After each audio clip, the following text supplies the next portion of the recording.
Boom. There it is. We are live. This is the Flip Flop Q&A session. Wednesday night. We're going to do this every Wednesday night, guys.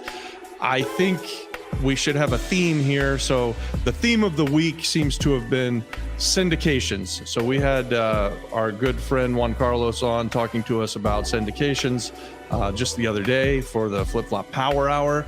And so I think just to continue with that, if you guys have any questions about doing syndication deals on the island, who's able to do it, who's not able to do it, I want to just put it out there that this type of investing is new to us, right? Like, so we are not typical syndicators. We are value add real estate investors. Typically, we are cash buyers, and we like to buy things that need to be renovated, that need to be fixed up, and that are not currently being used at their highest and best use. So that's like our greatest find. That's what we're looking for, is what is it currently? And if it's being used poorly, how can we buy it at its current value and then change the value to something that's at a much higher use than its current use? So oftentimes on the island of Puerto Rico, we're buying things like vacant buildings that have been sitting vacant for a dozen years or more, and nobody's getting any use out of them at all. They're in really horrible condition, and we can come in and change it into either housing for long-term rentals, which is a great upgrade for use, and put them back on the market. And we've done that I don't know, a couple dozen times on the island. We've got over 100 long-term rental doors on the island where we just came in, found a shell of a building that had been sitting vacant. The banks owned it maybe, or it was an estate, but it had been not in use at all. And we come in and fix it up. We do significant renovations, so we know that we're increasing the value of the real estate that we buy. And then we increase the cash flow by putting in tenants that are long-term tenants. And so on the island of Puerto Rico, when we can do that, that's a great blessing to people because there is a housing shortage. And so anytime we can find a building that wasn't being used as housing and we can renovate it and turn it into housing, we are putting more of the supply that's needed on the island. And hopefully there's families in these properties that were never going to be able to use this place before, and now they're there and they're renting for the long term. So that's one use. That's one way that we like to invest. Another way would be to buy a distressed bank-owned house that went through foreclosure and hasn't been lived in a long time. Fix it up, get it to where it qualifies for an FHA loan, and then sell it down the road to a local family. And we've done that probably 45 or 50 times on the island. So I'm just running through some of the things that I can think of off the top of my head. So none of this is scripted, but the third use case is that we have been really successful finding buildings that used to be office buildings, like the place that we're in now, and coming in and buying those properties. They had a very low value because the office thing isn't really a thing right now. They were very distressed. No one was using them. And so we fixed them up and turned them into Airbnbs in the case of this one. But again, that puts more supply on the market, and it should help with all of the needs on the island. So we love investing in that type of situation, or even going bigger now. So since we've come to the island, we really like to play Monopoly, and we are buying properties that we're turning into small hotels. So that the sweetheart kind of deal for us is a 7 to 25 room guest house hotel, and we can use Act 60 to get tourism tax credits on those. So that's oftentimes what we're investing in. We just closed on one a couple of weeks ago. We're affectionately calling our new monster. It's a 18,000 square foot mixed use building in Santurce. And it's got a little store in the bottom that is operational, and the rest of the building, 12 apartments and 3 other commercial spaces, have just completely been neglected, abandoned, and not in use for something close to a decade. So the plan on that would be to fix that stuff up and get more shops in there, get more small business owners working and creating a business, and then have 12 apartments that can be rented long term. Or we may just sell that building. So we're open to different ideas on that, and we'll see what happens with it. So I'm going to look to Adon and see if we've got some questions, because it's the flip-flop power hour. What? The flip-flop Q&A. Yeah, well, that's the working title. Hey, give us a like on the thing as you come in. And if you've got questions, that's what we're here for. We want to answer questions, and hopefully there's some people coming in to the chat now, and you guys will have some great questions for us. The more interaction we get, the longer we'll go. I'll try to do my best to answer your questions. If I know the answer, I'll tell you I know it. If I'm just telling you what I heard, I'll kind of preface it with, check with your local professionals. And if I don't know, I'll tell you that too. So we got a question.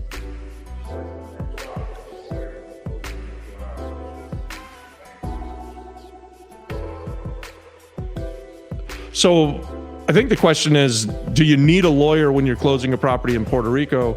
And the answer is going to be yes. So the way that it works here is that each property is closed through a notary. The notaries are not like the states, where in the states, just basically anyone can become a notary public as long as you're a good person and you pass the qualifications. Here in Puerto Rico, when you're closing real estate, you're going to go to an attorney who is a notary. So a real estate attorney is going to do your closing, and that is usually picked by the seller. So the seller will decide who the notary is, whether that's the bank or if that's a person or a family or a corporation. Anyways, it's typical that the sellers would decide who is going to be the notary. Now, if you're a cash buyer and you're coming in and you're making an offer for all cash and you're trying to make it easy on someone, you might offer to pick the notary and pay for it.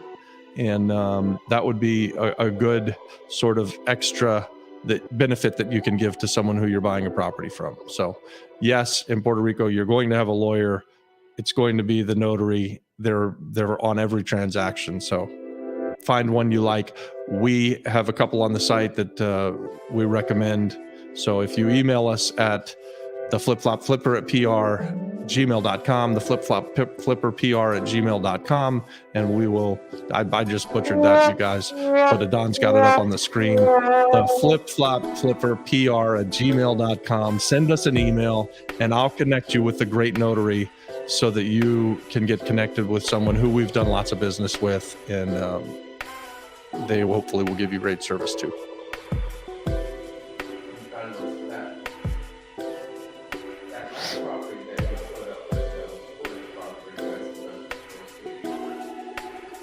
The one that's up today, I think.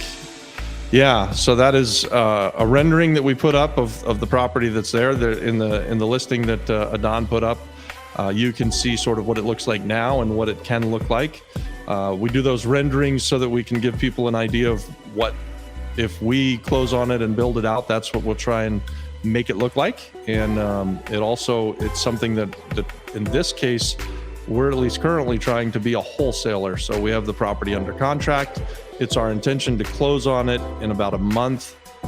If we can wholesale it on to another investor, someone from the channel, or someone who sees our flyer that Adon put up today, reach out to us. Again, use that same email, the flipflopflipperpr@gmail.com. Let me know that you're interested, or put it right here in the comments that you're interested. We'd be happy to show you this property. It's an amazing deal. There's lots and lots of meat on the bone. This property works in so many different ways. So I'm grateful that you asked the question. I will tell you about the property. There are actually 2 4-bedroom, 2-bath houses, if you will. It's a 2-story house. So one family could live below, one family could live up top. In the back, there is a 1-bedroom small apartment. So you walk in and it's got a kitchen and a bathroom, and then off to the right there's a bedroom, and that is a serviceable rentable apartment. And then there are 2 other places that have bathrooms and enough room to put a bed, but no kitchen. I wouldn't even call them living dwelling units yet, but they could be renovated into something, and you'd have 4 rentable units. And our idea would be to have the last small space be like the coin laundry. So you'd put a laundry room downstairs and then let all of your tenants use the laundry there. We think that this could work for student housing. We think it could work for long-term and short-term rentals, either one. We think that it makes an excellent house hack where you could buy it and live in one of the units and rent out the rest of the place and have someone else pay your mortgage, basically. I mean, this is a great wealth builder. This is a wonderful way to find your first-time home buyer if you're looking for something like that. So it should qualify for the normal loans like FHA, VA, not commercial, but conventional lending, all of those things. So up to 4 units, those are pretty easy loans to get, even on the island of Puerto Rico, and they're pretty traditional. There's a great way to start to own and to become a landlord and to become a real estate investor and to live in a really nice place and then let someone else pay for it. I mean, it is the perfect house hack, and it works on every level. Like you could just buy it and rent out the whole thing. It'll cash flow. You could buy it, have it be short-term housing like Airbnb type stuff. You could buy it and rent it to the kids for the university. I mean, so it's right near the University of Puerto Rico. They've got over 30,000 or just under, I think it's just under 30,000 students. But they have a shortage of housing for those kids as they're renovating. The college is renovating their dorms. So they really are looking to the neighborhood to find places for the students. So it works on every level. And if you're interested in it, if you want to know more about it, reach out to us and we'll show it to you. The email is theflipflopflipperpr@gmail.com, theflipflopflipperpr@gmail.com. Hey guys, if you're in here in this chat and you're talking to us and you're getting value out of this, hit that little thumbs up deal there.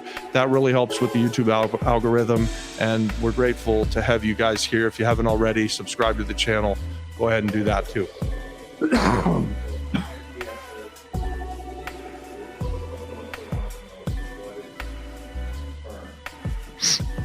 What is terms? Rio Piedras. So yeah, the asking price is $320,000. If we were to seller finance it, we would be looking for like 30% down, and we're negotiable on terms. At least we're negotiable on how long the term could be. Like, we'd like to do it with a 1-year balloon and give you enough time to get a bank loan. But depending on the interest rate and the down payment, we could extend that out a little bit. We've been doing a lot of this seller financing lately. A lot. I shouldn't say a lot, but we've done a handful of seller finance deals lately. And so we're really enjoying this kind of situation where we're locking in cash flow, and we want to set you up for success. So if you're interested and you think that that's something that you want to talk to us further about, the best thing to do is to send us an email, and then we'll have a conversation offline and we can go through what's a good way for us to get into business together.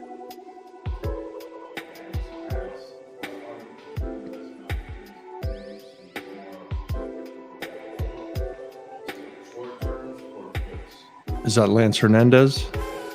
Hey, Lance, how are you, buddy? So thanks for asking the question. Lance and I did real estate in Florida together, and I know he's been watching some of these videos, so I appreciate you checking in with us, Lance.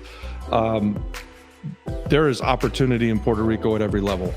I don't even know how to stress it any different than that. If you want to come here and buy, fix, and sell, there's plenty of things that need to be bought and fixed up. And then there are buyers that want to buy them with FHA loans. So that first time starter home type thing, come in and buy something for 35, 45, 55, 65, 75, and then put 35 grand into it and sell it for 110, 120, 130, 150, like that. It's something that can be done really in every town on the island. There's just kind of a lot of these places that have been forgotten about for a long time and need to be bought and fixed up and sold. So there's buy, fix, and sell.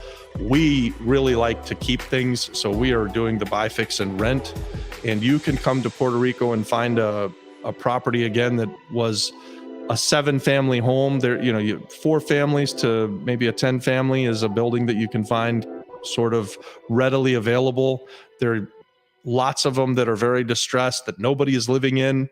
And when you can buy those at the right price and fix them up and then put them back on the rental market, there's a housing shortage here. So there's a lot of people that are ready to rent. So we've got about 100 doors island wide that we rent at, this is just normal fair market rent stuff. I would say FHA, Section 8 type rentals, right? So generally the way that it's working is that a 3-bedroom, 1-bath is about $800 a month. A 2-bedroom, 1-bath is like $700 a month, and a 1-bedroom, 1-bath is like $600 a month in most areas. I mean, that's pretty broad, but that's what we're seeing kind of across the island. Some of the stuff up in the mountains can be a little bit cheaper than that, but there's stuff you can buy at $10,000 a door, put $10,000 a door in it, and then rent out for $500 or $600 a month. So there's a lot of that.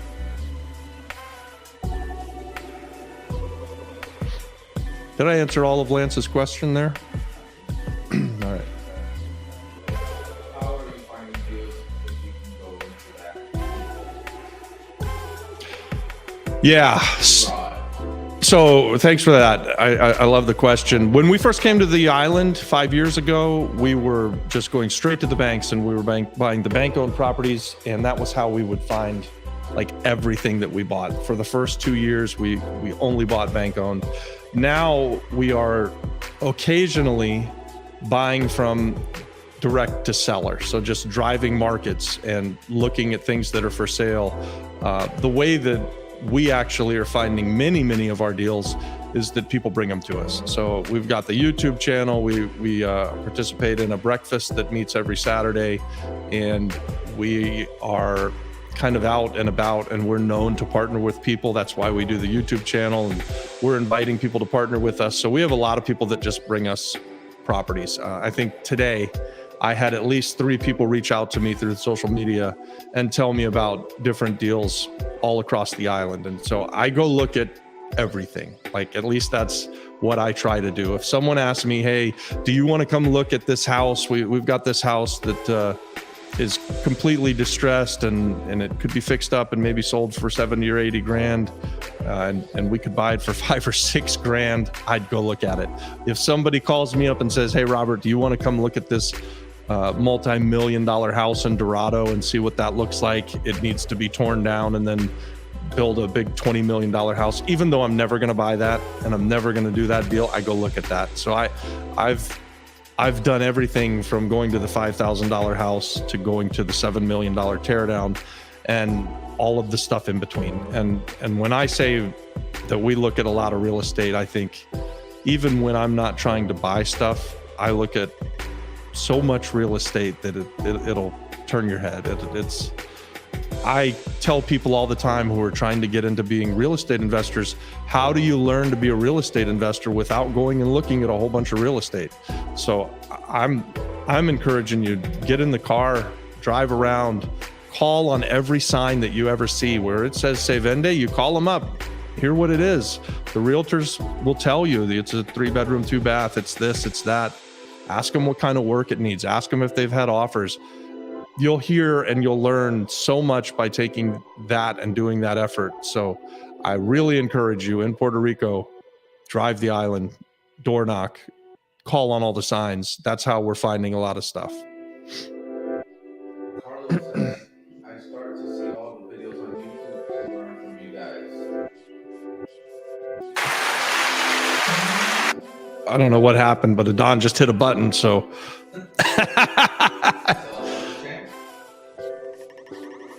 Carlos says he sees all of our videos on YouTube. Carlos, I mean, great. That's why we put it out there. We love that you're seeing this stuff. We hope that you're getting a tremendous value from it. And we are glad to have you be part of our community.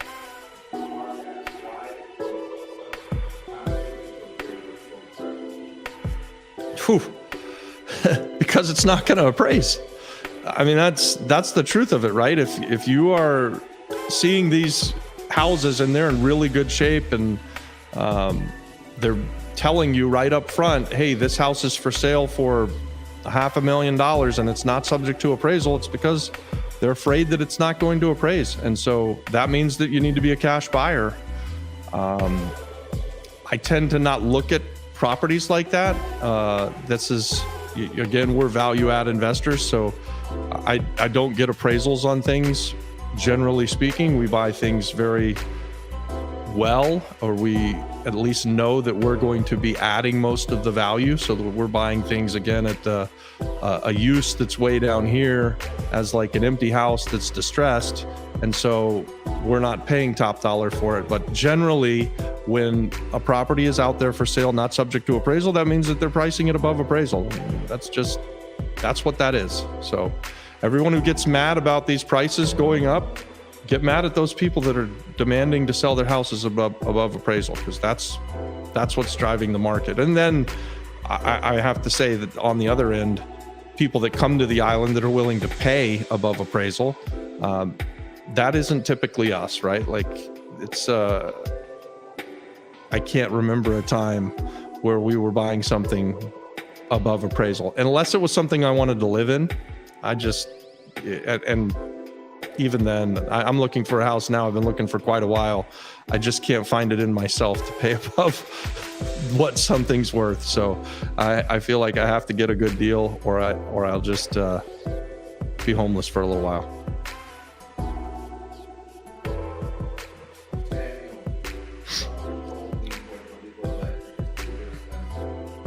Yeah, someone told you the truth, Samuel. Puerto Rico electric is super expensive. I think comparing like Florida to Puerto Rico, it's at least double. And it could, in some instances, it feels like triple, but it's expensive, right? Like, so for a small apartment like we're in here, we might spend $200 a month on this small apartment. We're probably in an apartment less than 700 square feet here, with a split unit and a regular electric stove and a small refrigerator. This same apartment back home, we wouldn't expect to get a power bill of $100 a month. So yeah, it's expensive here. More questions, guys. You guys have more questions? The more you ask, the more we can answer, the longer we'll go. And we want to just pour in as much value as we possibly can. So ask us what you got, and give us that like, hit that thumbs up for us. It really helps us with the YouTube algorithm. So what do you think of the Rio Piedras still? Do you like the area? It used to be a really bad area. So Rio Piedras is an area that we came to when we first got here 5 years ago. By the way, guys, we've been in Puerto Rico for 5 years now. It's March of 2018 that we moved here, and we rented an apartment in Guaynabo, and we've now been here for 5 years. So when we first came, we went to Rio Piedras, which was a really cool town. You could tell that it was a special place, but it was a ghost town. There were no people on the streets. There were no shops open. There wasn't a coffee shop or a restaurant. There wasn't a store. I don't even think there was a bank that was open down there. They had the little pueblo. Every building on the pueblo was vacant, or at least it sure seemed to be vacant. Most of the stuff was just locked up and closed. And then now you fast forward 5 years and you go into the same town, and man, has it changed. So there are shops that are open doing business. There's people that are moving there. The students are back to school, which is great to see. And the buildings have been renovated as well, many of them. So there's a little hotel down in the Pueblo that just got renovated and then sold. I have a friend, Brenton, who's renovating a bunch of apartments. I think he bought a bunch of buildings down there, and he's renovating 120 apartments and renting them out long term. So taking buildings that weren't being rented, throwing a lot of money in them and getting them back up, and then renting them to the public at fair market rents. So it's just made a massive comeback. It's really fun to watch it. One of the first places we ever bought in Puerto Rico was in this town, and unfortunately we sold it to a local couple, and they haven't done anything with it yet. But I think they've made a good investment, because we bought it cheap, we sold it cheap, and now things have come up a little bit. So they're doing well, even though they haven't renovated the place.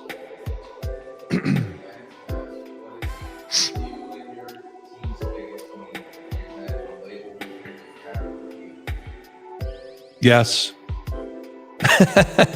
What's our biggest need? All of it.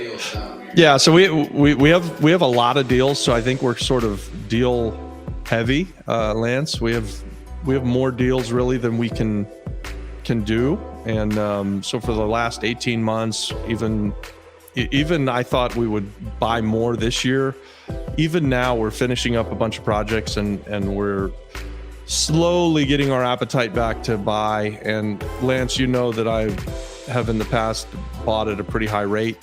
And there are more deals than I can do myself, which is why we do the YouTube channel. It's why we invite people to come back to the island, those that left for opportunity to the States. We're trying to let people know to come back. This is a great time to buy real estate and to improve things. The economy is going well. The island is in full recovery after Maria. So we're 5 years away from Maria. And just like every hurricane cycle that we've ever been through in Florida, and Lance, you would know this, you've been through a few yourself. At the end of about 5 years, you see massive growth happening usually. So it's devastating, the storm, and then there's a recovery time, and then there's a rebuild, and then there's expansion. And then we're in expansion mode right now. So the economy is growing. People are moving to the island. More people are moving to the island now than are moving away from the island for the first time in over a decade. And so that's a really positive thing. Economically, we had a positive growth economically in 2019 and 20. And that was the first time that we had that positive growth in over a decade. So a complete recession for over a decade for the island, negative growth. And finally, we made a turn back in 2019. And so it's a slow growth. It's a steady, it's a solid growth, and it's going to continue.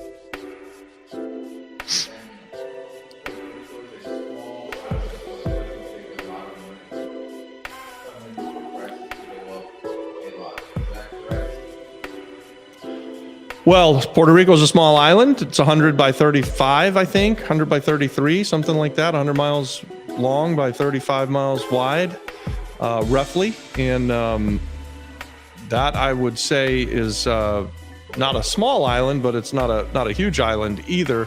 We've got about 3 million people living here. Yeah, do I think that the amount of money that's come to the island since Maria has improved the economy and caused prices to go up a little bit? It has. I mean, we've seen that with rents when we first got here.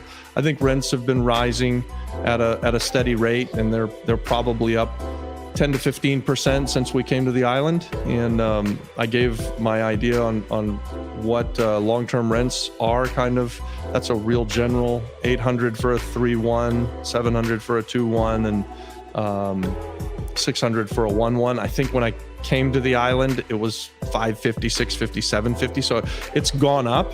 And I'm talking about like for most of the municipalities around the island. So maybe even stuff that's in Condado has probably gone up faster and higher than that stuff, you know, down there in the real touristy areas and where some of these rich people are living. That's probably grown at a higher, faster rate. But in the working class areas, I think that it's grown steady and it's been a nice, stable growth. So we have more questions?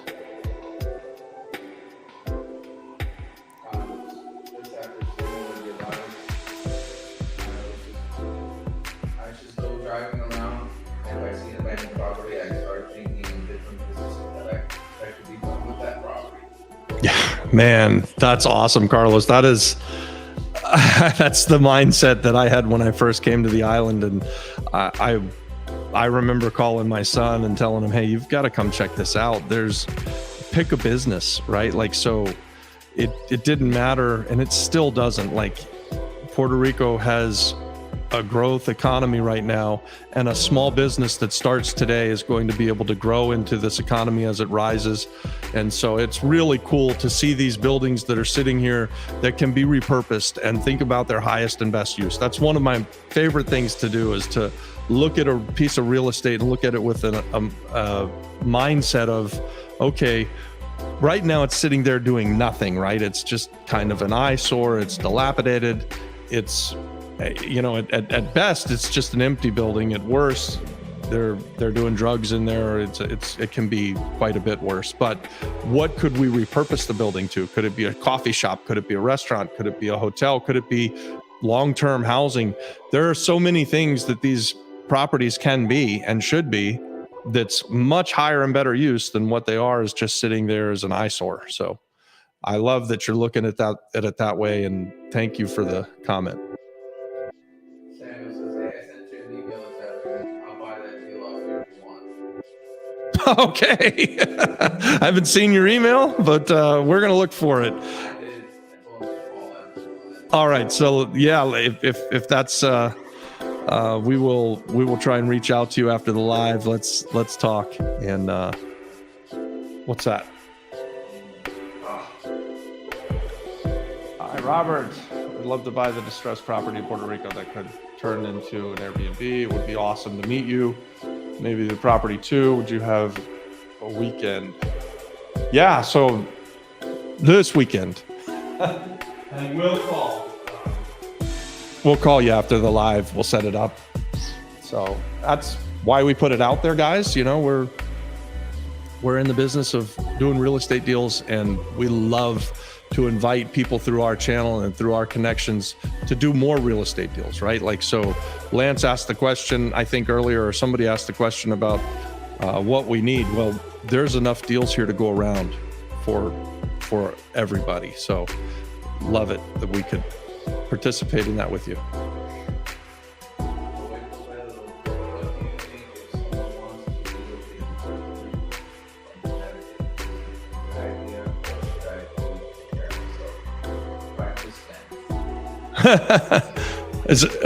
Well, yeah, if you don't speak Spanish, you should try and learn the language.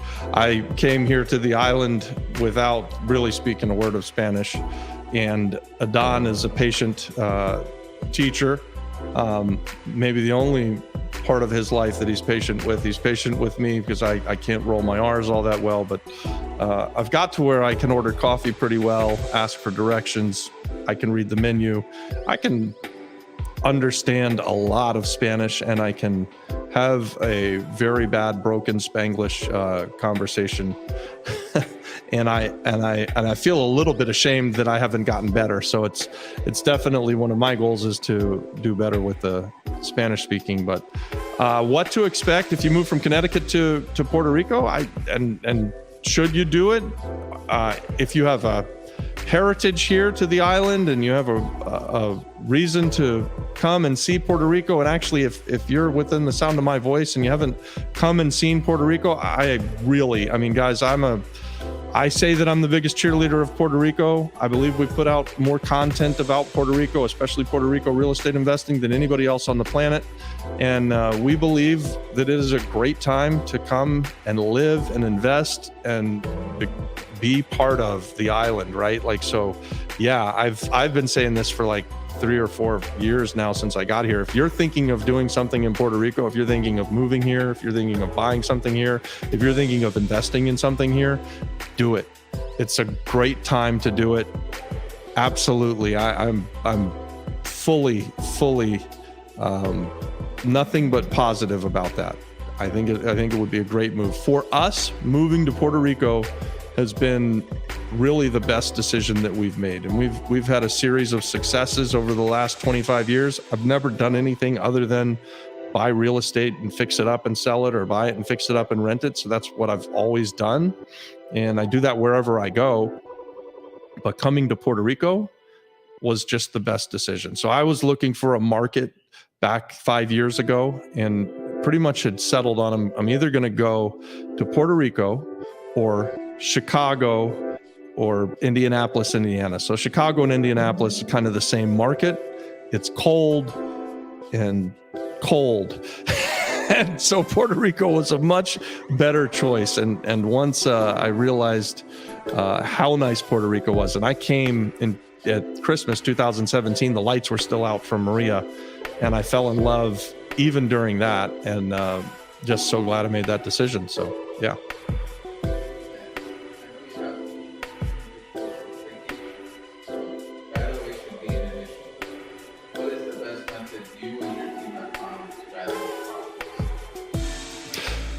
So the best method that I've found to evaluate properties, and Lance, I assume you're talking about like buy, fix, and sell single family homes. And so I'll answer the question in that context. The easiest way that I've come across what values are is that I like to partner with a local realtor. And so I'll get a CMA from them. The data is here. It's difficult to get, but it can be found. There's a Tasamax is a service that you can subscribe to that will scrape the data, and you can run comparable analysis for yourself. But I like to just find an expert in the neighborhood where we've got a potential acquisition, and ask someone to run a CMA for us. And then potentially what the best case scenario for me to do would be to actually partner with that person, buy the place, we do it together. And then I feel really, really sure that the realtor who was telling me that it's worth $125,000 is certain he's going to sell it for $125,000 because he put his money where his mouth is. And when that's happened, when we've done that, we've done lots of business with those people and we've had great success. Give us a like. Leave us more comments. Ask more questions. This is awesome, guys. Do you ever plan on moving back to the mainland, or has the island life taken place? I love the island, but I've always had a home in Florida. So I have a home in Florida. I have a home here on the island, and we do go back and forth. I don't know where God will put me next, but I don't have any plans to not be in Puerto Rico anytime soon. I do like to leave things up to and open to wherever God says that I need to go. Wherever He said, that's where I try to be. So we'll see, but I'm going to be here for the next several years anyway.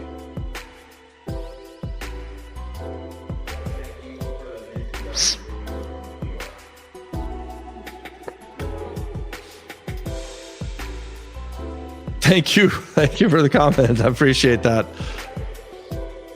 What? Any more questions, guys? The more involvement, the better we can do, the more value we can give. I love the interaction. I love that we just go live and people actually magically appear. They come here and they ask the questions. Yeah, no bad questions. Ask us anything. This week on our channel, we talked about syndication, which is a new thing for us.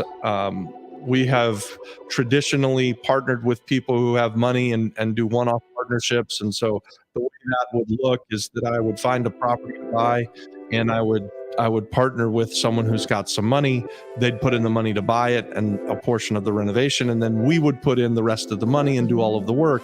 And that's worked tremendously well for us, and it's a great way for someone who's starting out to do that as well. So if you find a great deal and you need a partner, you put out a flyer kind of like we did earlier, and you invite people to come and partner with you on deals. Maybe there are hard money lenders that would see that and want to lend you the money, and you can do it all yourself. Or you do like I do, and you partner with your dentist or your doctor or your, I don't know, whoever else has some money in your life, and they will be happy to share in the profits with you. So we got some more questions coming in, which is great. Hey, Breeze. What are your thoughts on the change if you are real estate license versus being an investor? 10K bond or license, newbies here. Okay, great question.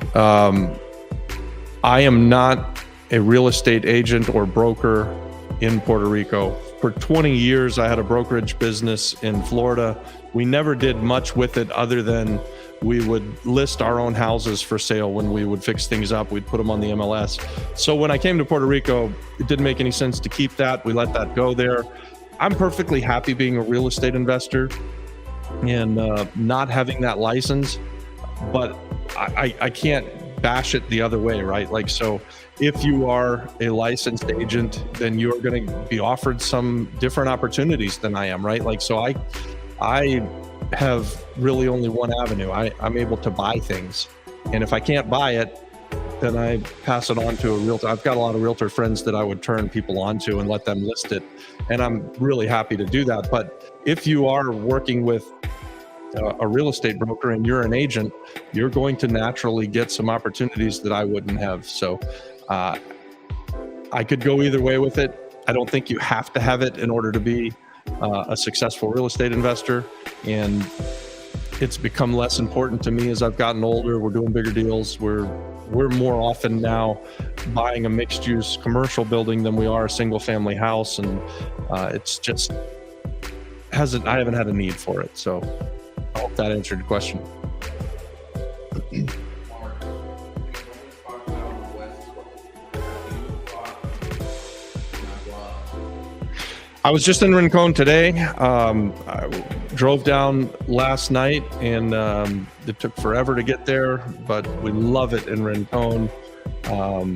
We have invested in Rincon, not in Aguada, but I would. I think Aguada is beautiful.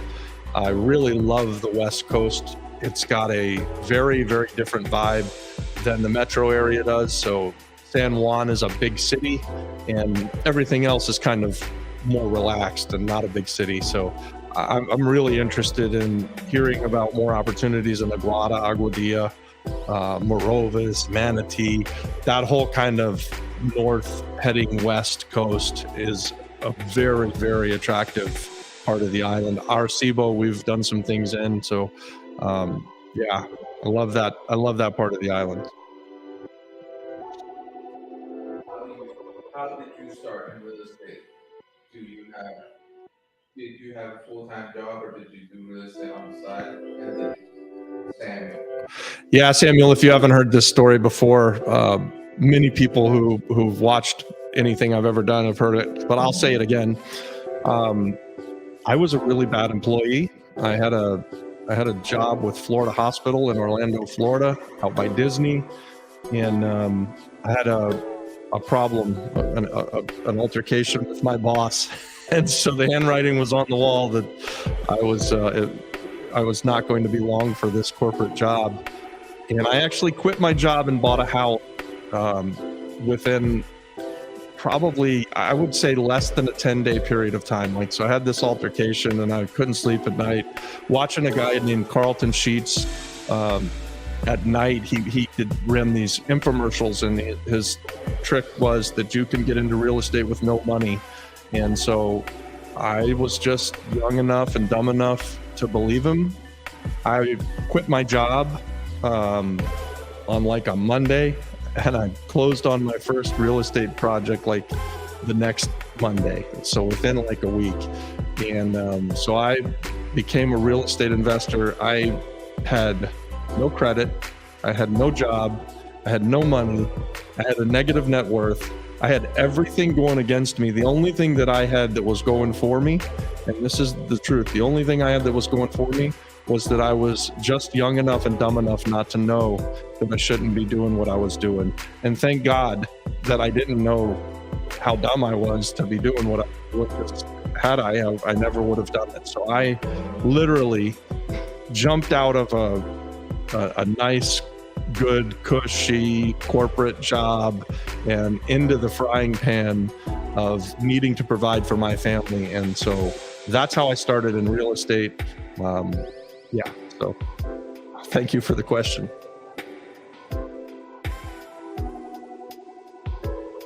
A lot of towns in PR are full of empty storefronts and abandoned buildings. Where do you see the population growth coming from to fill these empty units? Well, yeah, so there's a housing shortage on the island. So I think that anytime you're looking at an empty storefront or an abandoned building of any kind, you can repurpose that into housing, and you will just kind of by default be bringing something to the market that's much needed. So there hasn't been new construction going on the island for a really long time, for over 10 years, way before Maria. So I think the last time there was kind of new housing and stuff like that being built on any kind of significant level was going back into 2005, 2006. And so because of that, we've got a housing shortage island-wide. Anytime you're in a town near a college, there's going to be a housing shortage there for the kids. Anytime you get into a town that's got a decent population, there's a housing shortage there. So all of these buildings can be repurposed for that at least. And we've done a lot of that. Like we bought a building in Canovanas, in the Pueblo of Canovanas, that used to be a department store. And we built 4 really nice apartments that are going to be long-term rental. And we're praying that we're going to finish that job soon. It seems like it's been going on forever for us.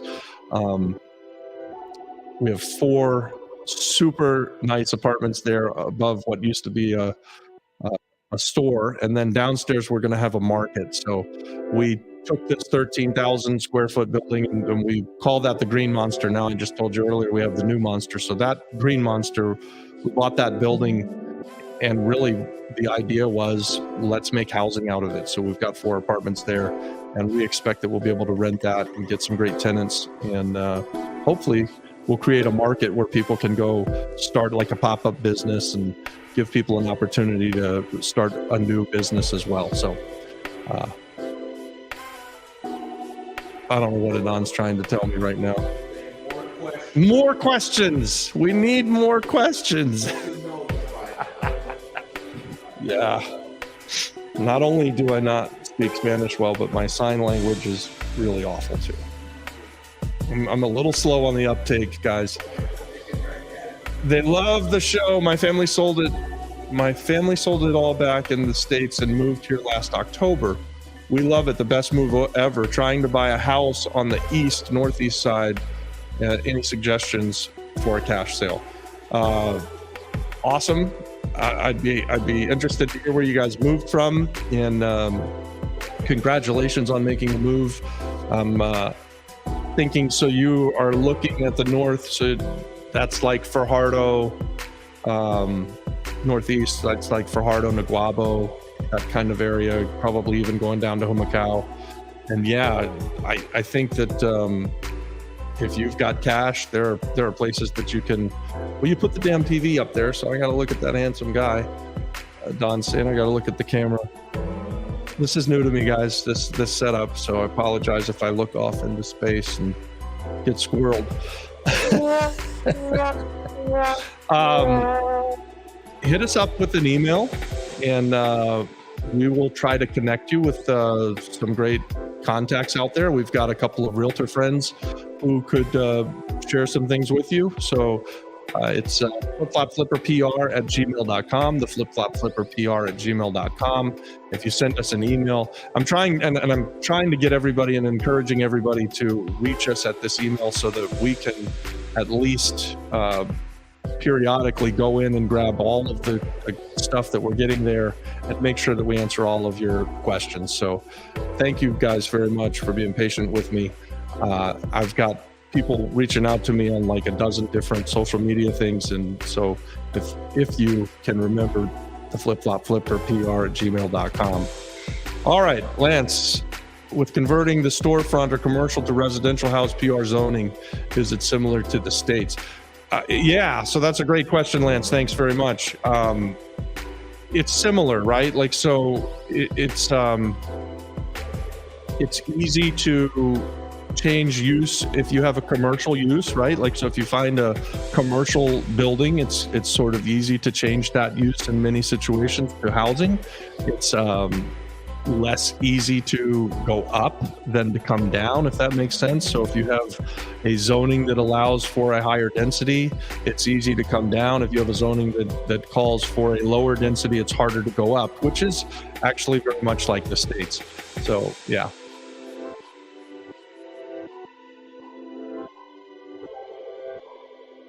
Thank you guys for the consistent YouTube value. Killing it every day.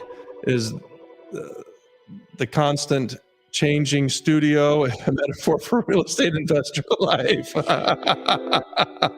This is Don's. It's the vein of Don's existence. We're trying to find something permanent. So we had a studio that we were in last year, and it was, the AC was in there. It was so loud, if we played it, then we couldn't hear anything else. And so if we turned the AC off, then the lights would make me just melt.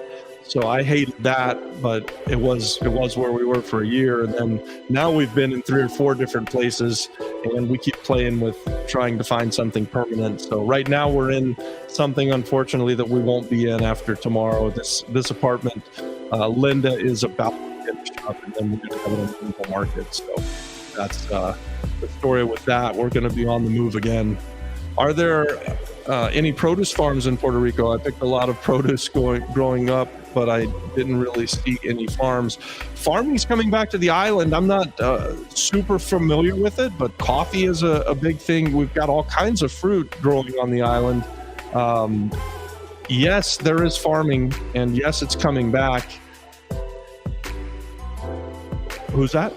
Tax 60 has some incentives for farming, and actually one of our friends, Sean Hansen, is trying to hook into that. He's a good old boy from Wisconsin, grew up on a farm, and so he's got a house with some acreage, and he's trying to tap into that. So we're going to do a live event at the end of April, and we'll start putting some info about that. But Sean's going to be one of our speakers. Was just talking to him earlier today.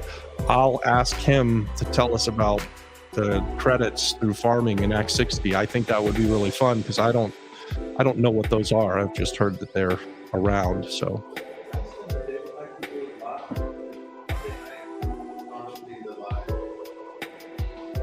yeah, so Sean's leaving to the island tomorrow. I don't know if we'll be able to get him, but I'll try to get Sean on the Monday Night Live in the next few weeks, and I'll reach out to Sean and ask him that. I'd love to be a part of this team. Mary, that's awesome. We are trying to expand our team, actually, and we're definitely trying to grow the YouTube channel community. But if you're speaking about our sort of in-house team and you're on the island, reach out to us at the flipflopflipperpr@gmail.com. Look, it's right up there on the screen. So send us an email. Adon will reach out to you. We are always looking for great people to be a part of the team, and we expand through partnerships. And that's how we've kind of built our business. And so we're looking for people who can help with editing or video or social media management. We've got all kinds of ways that we're trying to get this information out, and we're always looking to expand the team. And we want to give back. So anyone that is a part of the team, we hope that you're interested in real estate. That's really where I can give the most value, is that when somebody who can come and be part of our team has an expertise in something and then wants to learn about real estate, that seems to be a good fit for us. So yeah, email us at the flipflopflipperpr@gmail.com. And please, guys, continue to ask the questions. We've been going for about an hour, and so if we've got more questions, we'll keep going, and if not, we'll start to wrap it up here. But we'd love to continue to answer your questions. I have a lot of fun with this. I enjoy this more than the more structured video stuff. I just like to be able to answer the questions. So, do I feel the U.S. recession will affect the PR real estate? Yeah, eventually I do.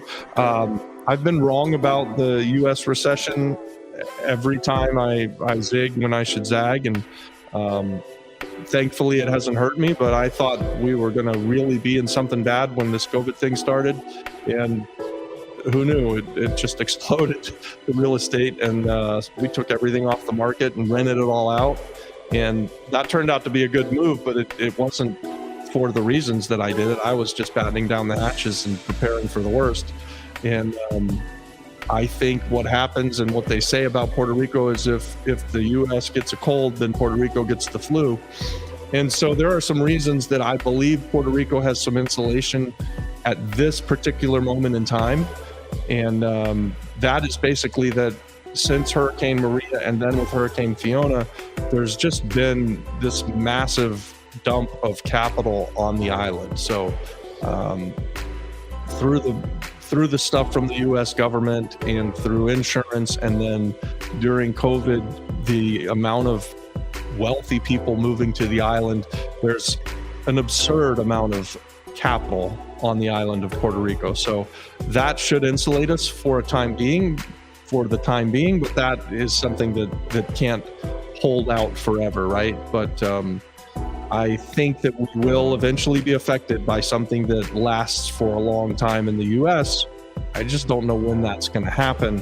And I really thought that the U.S. economy was going to be much worse than it is at this point. And I've been wrong. I'm no economist, and I keep thinking that we're going to be in this horrible recession, and then we're not. So, I'm just going to keep doing what I do, and I'm going to buy some real estate, and I'm going to create cash, monthly cash flow, and we're just going to keep doing our thing. Ask questions in the chat. Ask more questions, guys. We got about 10 minutes left. If you've got questions, we've got answers. They may not be right, but I'll answer your question. That's right. So, and did you guys see the video that we put out yesterday? That was with the new editor. Speaking of our team growing, Adon hired Adam. So that was Adam's first video. I thought he did a really good job of editing it, and it seems to be doing very well. You guys have seen that, and if not, go see it. You can see it on YouTube at the Flip Flop Flipper, right? Isn't it the Flip Flop Flipper? I think so too. I think is that about it, guys? No. Well, listen, we're going to do this every Wednesday. We're going to sit down for an hour or so and answer your questions. We didn't even talk about this is the second week in a row. I plan on what I'm thinking that the theme will be, and then we just talk about whatever your questions are. So I thought we'd talk about syndications a little bit more, because that's sort of been our theme this week, and we didn't even get to that. So maybe next week we can get back into the syndication stuff if you guys care about that. I'm always open to talk about Act 60, especially tourism stuff, tourism tax credits, and young entrepreneurs is something that we like to discuss and encourage. Export services, we know a little bit about it, but we're not members of it, and we haven't done it, but I can answer some of those questions. The only part of Act 60 that I don't really have much knowledge on is the one that is formerly Act 22, which is the personal capital gains. So, yeah. So, one more question. What do we got? Are your PRRE circles implementing any Web3 tech? That is something that so we're sort of the blockchain capital of the universe right now, and there is so much tech being implemented like right now that I believe Puerto Rico is going to have this huge technological leapfrog of, like, parts of Puerto Rico haven't even got to like microfiche, and so they're going to go from this really kind of not very organized, or here's an example: deeds are kept in a box in a lawyer's office. That is the way that it's done on this island right now, and that technology is going to leapfrog into smart contracts on the blockchain somewhere. So yeah, that's something that's happening right now. I mean, there's some really, really smart people on the island that are putting this stuff together. All of this stuff where we say that the data is difficult, all that stuff is going to change, right? There's going to be some really smart person that figures out how to grab all this data and bring us into the 21st century when it comes to this kind of stuff. So yeah, that stuff's happening. It's not me. I'm not the one who's going to be doing it. And once it's done and they've figured it out all really nice and great and put a bow on it, I'll probably be gone. Like, I like the fact that things are difficult. I like that I can find great real estate deals because I go out and actually physically hunt them down and look at them, and that the data is difficult.